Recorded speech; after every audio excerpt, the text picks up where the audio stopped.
You're about to learn how to build an amazing rally trap in Lords Mobile so you can serve your own milk and cookies to your enemies. And you've got just enough time to hit like while the intro rolls. Let's go!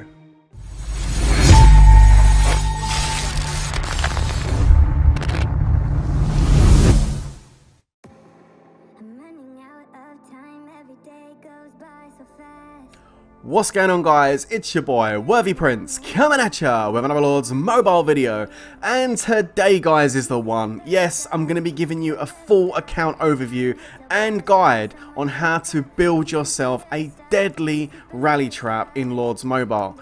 Whether you're new to Lords Mobile or you're a veteran of the game, this is a really fun part of Lords Mobile that I really enjoy doing.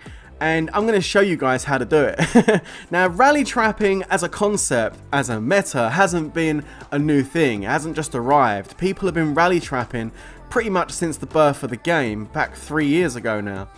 But rally trapping has evolved. And in my opinion, it's got to a point now where this, what I've got in front of me here, is just perfection. Worthy perfection. It will cap anybody, and people will see you in fury and they will come for you, and then when you cap them, you get the deer in the headlights effect. It's just so good, guys. A really good way to trap people. Now, before we start this, and I am going to go through everything today. I'm going to go from point A to point Z, literally. I'm going to go through the troops, the composition, how it works, the heroes, the gear, the jewels, familiars. We're going to talk about everything and how everything is set up. Also going to look at stats as well, and what kind of stats I run on the account, because that's also important to know. Now, before I start any of that, because I know there's a lot of people here that are new as well as experienced and stuff, let's just ask ourselves a question first of all. What is a trap? I mean, you think you know the answer, right? But many people don't. You see, some people have like a 500-600 million might account, and they'll say, yeah, but I can cap 10 rallies. Ugh. And it's like, well, yeah, you can cap 10 rallies and that's great, but you're a big account, and the people that are attacking you are sending 10 rallies because they know you have a lot of troops. So are you really trapping them? Yes, you're capturing their leader and you're killing their troops, but are you really trapping them? They knew that was a potential risk at the start of this. Not really. It's not really a trap. In my opinion, a trap is where someone sees your castle and thinks, ooh, dinner time, bug boys, let's go. And everybody ports in from that guild and attack you with their rally, thinking they're going to get lots of kills, and then they die. That is a trap, when it's something that's unexpected, and that's what this account offers. Under 200 million might, and I guarantee you it will cap anybody in this game. Now, I know I put a video up recently where Doof 7 Fire attacked me with a rally, and he's very strong, by the way, and he walked away with 20,000 siege. Okay, so Prince, you just said it would cap anybody, and you had 10,000 siege walk away. I did, but the troop comp was down. I was down to like 190. Those extra troops I would normally have had would have allowed me to cap him. It was unfortunate. I'm still salty about it. What can I do? But yeah, no, it will cap anybody, guys. Nobody is walking away from this. When you got the troop comp set right, it's curtains. Laters. See you later, alligator. Alright, guys. Enough hype. Let's get into this. Now you know what I think a trap is and why I think this works so well. Let's dive into this. So I'm going to start off with the troops. I know you guys are always asking me about troops. Lots of you trying to guess in the comments. Oh, I know what his front line is. I know his troop comp. I get messages online. Hey, Prince, I know what troop comp you've got. It's like, hang on a minute. Hang on. Just chill. It's coming. The video's coming. We're here. We're finally here. Let's go. All right, cool. So let's dive into troops. There you go. Look, 7.3 million troops, and I've been showing that over the last couple of videos that I've been running about 7 million troops. Okay, now first of all, T1s, grunts. Yes, you don't need to be grunts. They can be ballistas, cataphracts. It don't really matter what they are. Just don't build archers. You'll see why in a second. The reason those grunts are there, guys, is because if familiar attacks. I mean, people love a good Pyrrhus. They love it. Oh, I'll Pyrrhus him. So they send that, and obviously you don't want it digging into your higher tier troops. So literally I just keep a little stock of 20,000 grunts just to protect me from the Pyrrhus attacks, because they're annoying. Let's go down and look where it gets interesting into the actual troop composition. So we're going down into T2. Now this is my T2 setup. Now you can see I've got Gladiators, I've got Reptilian Riders, I've got 2.65 million Glads and 2.77 million Riders. This is the complete comp, by the way. I've rebuilt. This is where it needs to be. For my trap anyway, and we'll get to that in just a minute. And then you'll see I've got no sharpshooters. Okay, so no sharpshooters, Prince. What happens if they send Cav? If they send Cav, you're going to get wrecked. Well, not quite. Cav is actually the thing I want them to send. Not many people send it these days. I don't know why, but they don't. Now, the reason why it doesn't matter is because, yes, I've got these Glads, I've got these Reptilian Riders. Just go down a bit more and it will make sense. Go down to tier 3. I've got nothing there other than some Fire Trebs. You guys are looking at all these zeros thinking, how the hell is he capping these rallies? Stay with me, guys. So, zeros on these tier 3s. I've got Fire Trebs, 23.9 thousand. Now, this is something I added recently, and it is really effective. You might ask why build Fire Treb Siege. Nobody builds Siege. A small amount is good, because when you look at a battle video, you're going to take out the enemy's troops, okay? And if you watch it back, you'll notice, if they've put some Siege in there, after your troops have had the battle, which normally takes place in the mid-section of the map, they'll start them running back towards the siege, and that takes time. But while they're running, those Fire Trebs are going to be firing at the siege, and it's going to start killing them. Because siege is actually pretty good against siege, funny enough. So actually it helps you to clear off that tiny bit of siege. You know, when someone attacks you, and they walk away with one siege, you're like, oh, you are joking. Siege is just bugged in this game. So put a bit of siege in your trap, and that's going to help you, and it actually helps you for a solo trap as well. Okay, let's move down. Let's move down a bit to T4. This is where it gets interesting. Okay, T4s, haven't researched destroyers. There is no point, guys. So the destroyers are not there. But these are the T4s I'm running. So not as high as you would imagine, right? You guys are probably thinking, my god, he doesn't have a lot of T4 at all. I thought you had to have like 1 million of each for a rally trap. Nah. Okay, so 600,000 of each. I've got a little bit extra on the Heroic Cannoneers. Why? It's not done by accident. It's intentional, because this account, if it's taking a rally, will take reinforcement. Now that's not something unusual, okay? Many people, when they get rallied who are in a guild, will get reigns from their guild. That's just the way it is. But these reigns are special, because the reigns you're going to get from your guild are going to make up your front line. That is why there is no T2 sharpshooters in this trap. I don't want the T2 sharpshooters there. It means that when the 1 million T4 reinforcements come in, it's going to be a front line of 1.62 million T4 range. That's what their rally's about to walk into. Sounds pretty scary, right? It is, because it holds up really, really well against anything. It don't matter. Some of you guys were asking why I never even bothered to look at the radar and change formation. It's because I don't want to change formation, because obviously I don't want them going into the riders, I don't want it going into the glads. I want these troops to be my attacking troops, and I don't want their numbers to deplenish at all. I want them to keep attacking throughout the whole battle.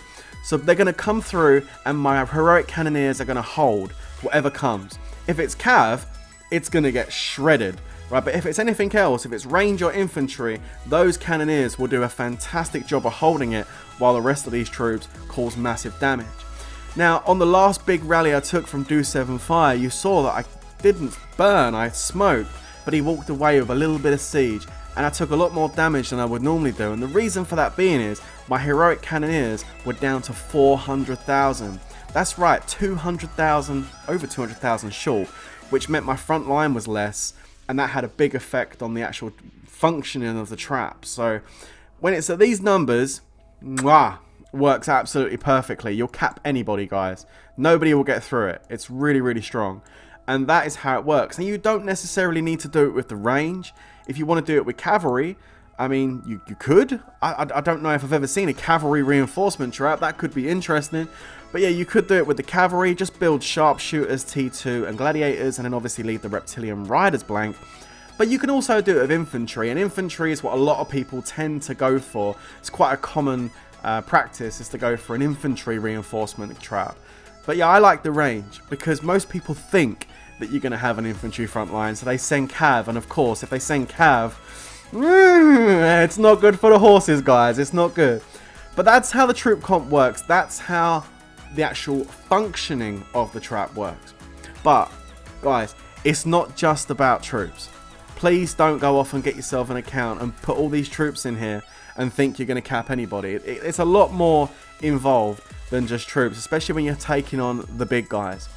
Let's jump out of here and we're going to dive into that a little bit more. So let's talk about heroes. Heroes is an important part because you don't want to get your might too high.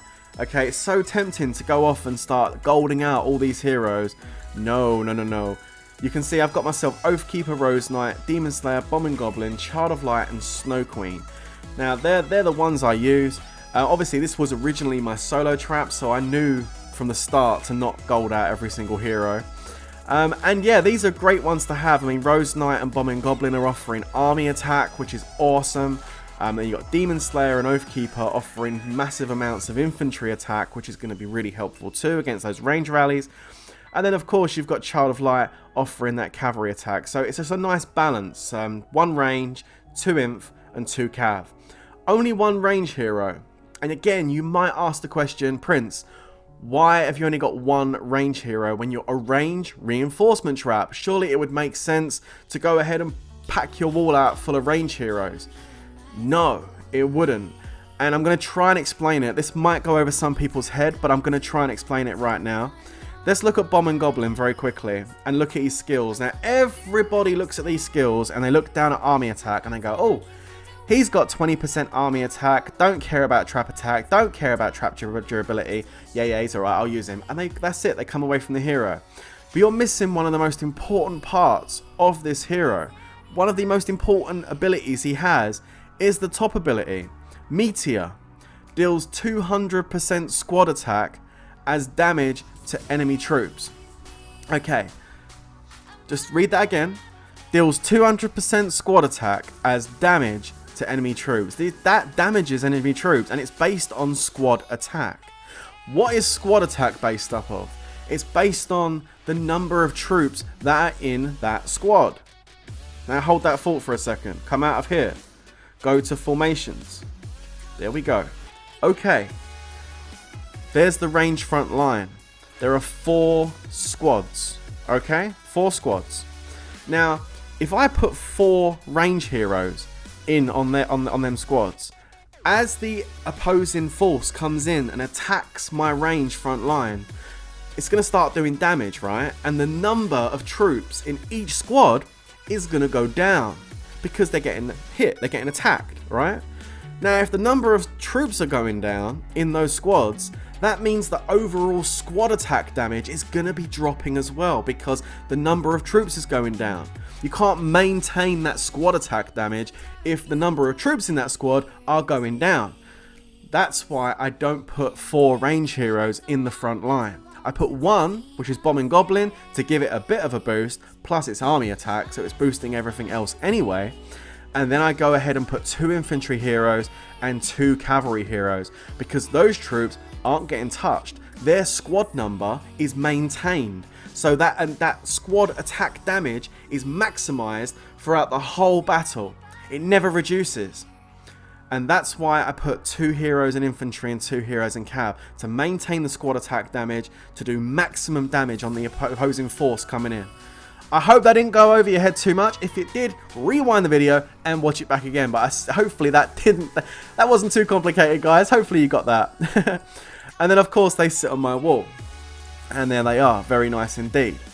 And that's what we do about heroes. Now you might also notice I've got a purple berserker. Now this is something I've been upgrading for a while. It's getting there slowly, 30 out of 150. Why am I going for a berserker? Well, because it offers army attack 20%, which is like 60% total attack stats throughout all my troops. And it also offers army HP, which would be great for my front line. Because of course my infantry heroes right now, Demon Slayer and Oathkeeper, don't offer any kind of HP buff to my front line of range, and it just offers the infantry attack of 30%. So eventually I'll go ahead and switch Berserker out for Oathkeeper probably, and that will give me more attack damage in total, you know, from my troops, plus it's going to give me some more health on my front line, so that will be brilliant once I get Berserker in. And it obviously, you know, it's getting there. But again, that is something optional. You don't need to get Berserker in. I mean, my trap's working fine without her. I'm just obviously always striving to make my trap stronger. But yeah, Berserker is an option, or a pay-to-play army hero, you know, of the two troop types that are on the front line, is an option too. So I think Loreweaver, Songstress and Berserker are the three best ones to look at. Okay, and that's how heroes work. Now, the next thing I want to talk to you about is going to be familiars. Now, this is obviously the newest update to Lords Mobile. Obviously changed the dynamic of the game in quite a big way. You know, the familiars are very, very strong.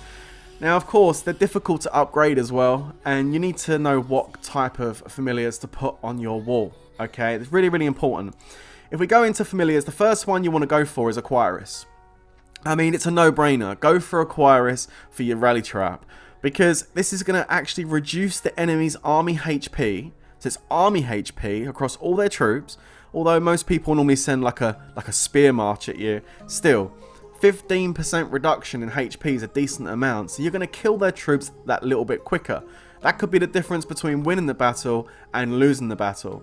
So yeah, go for Aquarius. Really, really good. And the next one, which I'm actually working on right now, I've just opened up my second slot, and this is going to be my second familiar on my wall, is going to be Evil Weevil. Evil Weevil, because he's actually going to give me a health boost of 15%. So we're reducing them by 15, and we're gaining 15. So we just created a 30% HP gap. That's massive. That's really going to help you when it comes to taking these guys out. What you don't want to do, and I see too many people using it, trying to use it in rally traps, especially when they've got millions of T2 on all three types of troops. It's just, I scream to myself sometimes when I see it, guys. Don't put these on your wall. Not for defense. No, not in a rally trap. These stacking ones are absolutely amazing for attacking people with. But for defending, no. Because check it out. Yeah, it gives you great attack, 100%, when 10% of your range troops have fallen.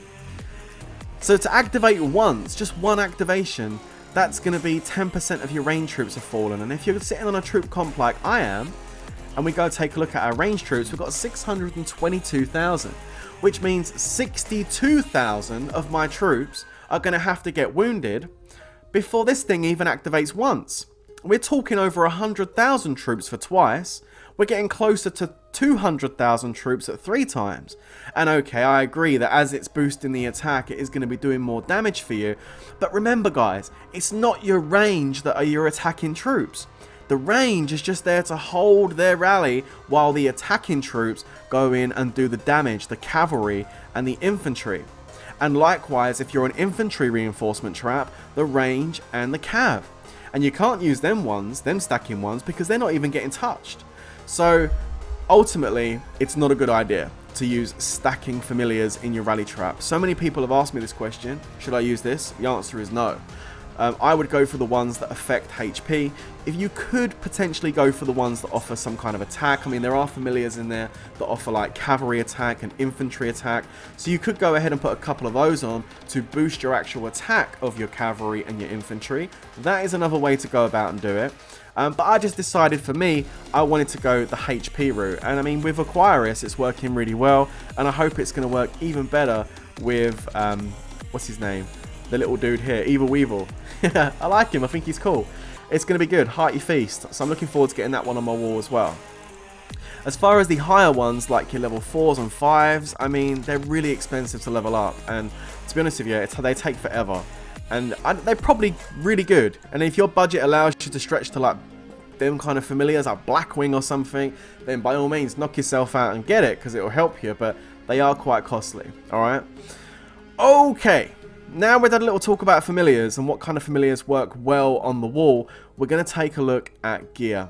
I mean, obviously, this is, if not the most important part of your rally trap. Now, I have such a low troop number on T2 and T4s because my gear is pretty good.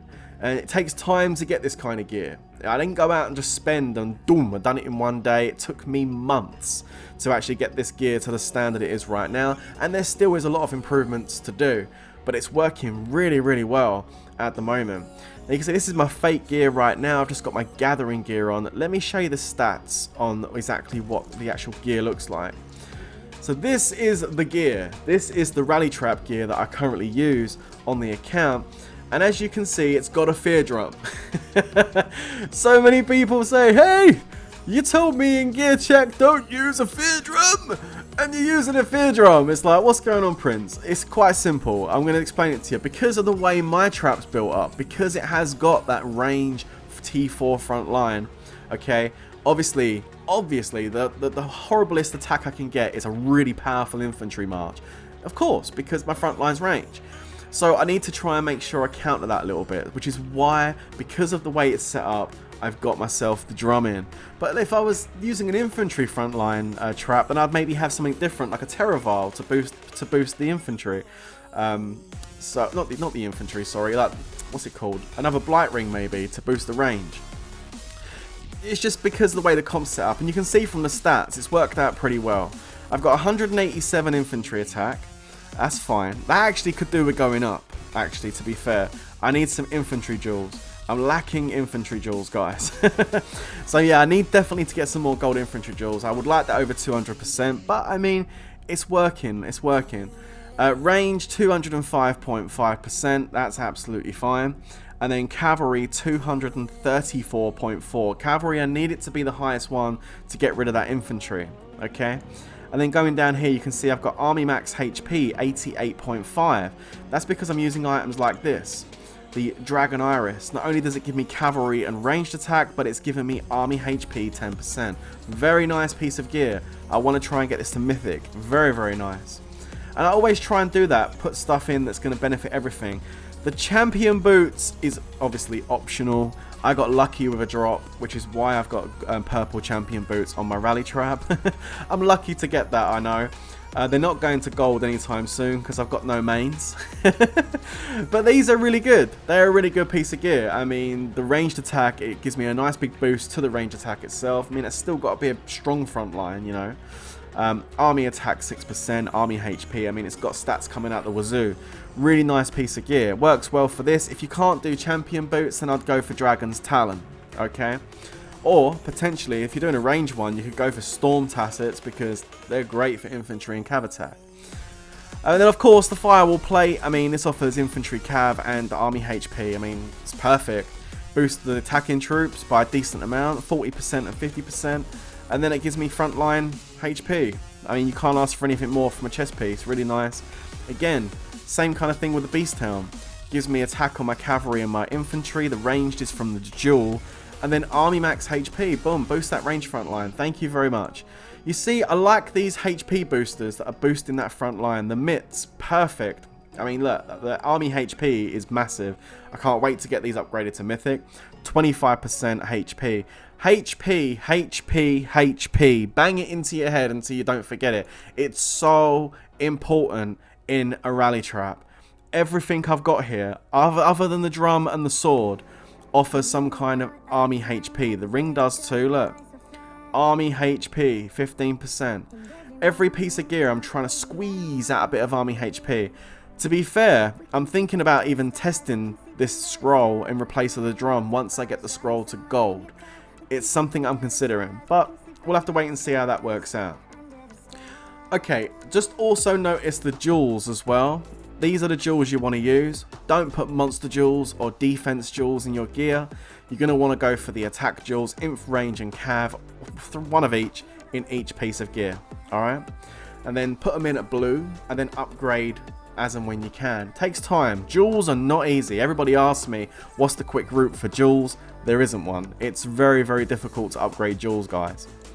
Let's put the gear on. Let's put the gear on and show you the actual overall stats, because I know you're going to want to see that too. I mean, construction talents. Let's go ahead and put my war talents on.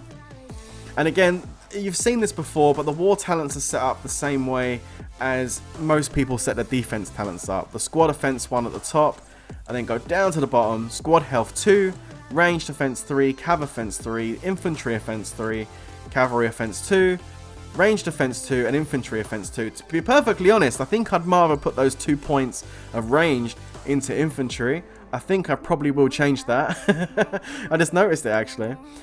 So yeah, I would go for infantry offense 2 and cavalry offense 2, and then put your remaining points in ranged offense 2. Squad health 1, You can do it, but for the amount of HP you're getting, like 13%, I don't think it's worth it. On, you know, considering you can get 10% attack here on both infantry and cav, I think that's definitely worth that more than the HP at that point. Just on the talents anyway. Okay, so we've got our talents on, we've got the gear on. Let's have a look at our overall stats and see what we're looking at. So there you have it, guys. That's how it looks. Yeah, my infantry is lacking a little bit. I'm going to get that up a couple of percent when I change the range thing. But there you go. So 436% cavalry, 411% ranged, and 390% infantry. And yeah, capping like a boss. Those are the stats I'm using. It works really well. Aim for about 400 each. Get to as close to that as you can, and you'll be absolutely fine. And then there's the army max HP and army attack stats, 152% and 396% on army HP. But yeah, the gear, this set here has not fouled me yet. I mean, it's been pretty good going. So that's how the gear and the jewels look. Okay, gear is, all I'm going to say about gear is it's difficult. I mean, if you're going to purchase packs, the best pack to go for your gear is going to be like Material Madness. Because like, if you look at my gear, all of these pieces are in different sets. That's also something really important to mention, actually. The Material Madness pack gives you a bunch of like materials across all different areas of like the gear. And if I've chosen gear pieces that don't double up, so I'm not having to get double the amount of ultra rares to try and level it up. Like you've got the Dragon Iris, which is Blackwing, the Ring, which is Maggot, the Drum, Gargantua, the Boots, Champion. I mean, obviously that's the exception. Firewall Plate is Trojan. The Beast Helm is the Saber Beast. You got the Snow Beast chests for the gloves, and of course the Frostwing ones for the swords. So Material Madness was actually a godsend for me because it allowed me to make a mixed set using different parts of the different gear sets. So yeah, go for Material Madness, and Boot Camp for your troops is really good, especially the new one now because there's more in it. Yeah, so that's as far as packs go, that's the ones I went for with regards to my gear and my troops and stuff. Obviously the jewels, Crown Jewels is probably still the best one to go for. It's costly and it takes time, but you can always go the slow route. But I mean, you had to get to where I am with golds across most of it in a relatively short space of time. I suppose, what, 9 months, I guess? Possibly a year? Yeah, about 9 months to a year. But I bought a few Crown Jewel packs to get where I am right now in a year. So there you go. Nobody said this was a quick fix, guys. It takes time. The good news is if you're building one of these from scratch in a new kingdom is they're not going to be expecting this, and the players you're up against are going to be nowhere near strong enough to take it, even if you haven't got all these like jewels and stuff. So it's something you can build up over time. So don't panic. All right. Anyway, so that's how the jewels work, that's how the gear works, the familiars and everything. The research is pretty self-explanatory, I guess. I don't need to go through this too much, but, you know, the monster gear, I mean, my monster gear, I just have enough to learn level 3s. I don't even hunt level 3s, I hunt level 2s. But it's minimal. It's minimal monster research. That's done except for destroyers. Defense, not done, look, it's empty. You don't want to do any of that stuff, it's a waste of might. Obviously, you need to do that for tier 4s. This one, not touched. There's no need. Going over to upgrade military, enough to get my quick swap level 2 open, the minimum, and then the rest has just been left. There's no need to do it. Army leadership, again, just enough to get down here and open up the phalanxes because I wanted to have a range phalanx. At one point I did have T2s across the board, so I used to switch between different phalanxes, but now it's just ranged. Alright. And then if we go over to the next one, military command, enough to get down to breakthrough because I wanted to upgrade my Frostwing sword and my drum, so I got that unlocked. And then of course familiars, I've just gone down and got pack 2 and 3 open because I don't have any interest in getting the pack 4 familiars open on this account at the moment. And then familiar battles, this is new research I've recently done, took it down to familiar battle slot 2. I would love to do these attack researches because there is like 10% of each hidden away in here, but the might is a lot. I mean, it's 100,000 might, 300,000 across the board just to get level 4 there. And by the time you get to like 7, 8, 9, 10, it starts adding a lot. So I really don't want to add all that might, so I'm not doing it. I've gone as far as I need to for Battle Slot 2, just so I can put the Evil Weevil on my wall, and I'm absolutely fine with that. That's okay. Then moving over to sigils, we've got none done. There's nothing to do on sigils. And then of course Wonder Battles. You ain't running no Wonder Rallies on this account, so that's not done at all. So I mean, that's how the research looks. Okay. I think that pretty much covers most of the aspects of it. The buildings wise, obviously infirmaries, as many as you can build, guys. Build them infirmaries up. You can see I've got them all across, no manners at all now. My total beds sits at 656,000, which is good. I mean, you need it because obviously you've got T4s going in there. You need to make sure you've got enough room. Obviously, when you're training your troops, you're going to want to not build infirmaries straight away. Maybe one just for gathering or something in case you get tile hit, or if you want to join a dark nest. Because believe it or not, if you don't have an infirmary and you join a dark nest, you actually get reds. Also, Dragon Arena, I found this out the other day. If you don't have any infirmaries at all and you go into Dragon Arena, where do the troops go? Well, they actually still will be stored for you, and as soon as you build, as soon as you come back to your kingdom, they will still automatically appear in your barracks. The only problem is, of course, you can't heal while you're in the Dragon Arena, so yeah, good idea to have at least one infirmary. And of course, yeah, build manners across it all, and that'll give you the training speed, so you can go ahead and get that troop count up nice and quick. I wouldn't recommend leveling up your manners to like all level 25s. I'd probably get, I don't know, a couple to level 25 for a big boost, and then the rest you can just put a level 17. That's going to give you a really good training boost without having to use too many speed ups, gems and resources getting all them manners up to level 25, because it's a bit of an ask and a bit of a pain, because it's bad enough having to level up the hospitals, because these take a bunch of resources, and I mean a lot of wood actually, millions and millions. So make sure you're doing lots of gathering with the troops you are training, because you're going to need that resources. And I'm sure if you're in a guild that helps each other and you're hyper and stuff, they'll be able to help you out too. Because of course there's no hyper farming on this account. No hyper farming at all. No resource buildings. We don't want any of that added might. The only reason I have these 3 buildings here is in case I decide I want to go ahead and do a conversion. So if I want to take my hospitals down and rebuild manners. I hope I don't have to do that, because generally speaking that means I've been zeroed. I don't want to get zeroed anytime soon, guys.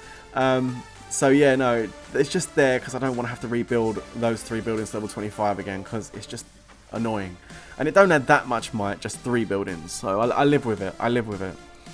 So guys, that is how it works. It's a reinforcement trap. It's nice and low, under 200 million might. You know the troop comp now. You know what kind of stats you need, and you know how the heroes work. What type of heroes to put on, how they interact with the squads, and how you can get the benefit from arranging your heroes in a certain way to get the most out of your defense. So, you know, there's lots of information there for you to take away and go and apply to your own account and try and build one to the same standard as this one, so you can go out there and absolutely smash some people.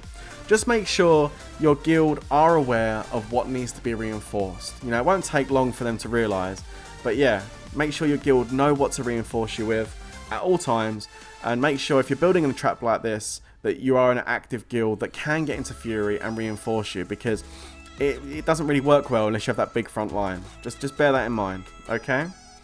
Don't sit there. Also, one last thing actually, don't sit there with your anti-scout off, because people are not stupid.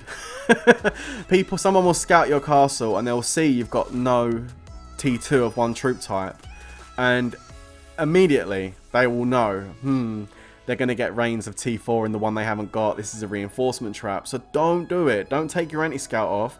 Just sit there. Trust me. Go into Fury with an account under 200 million in a reasonable sized kingdom.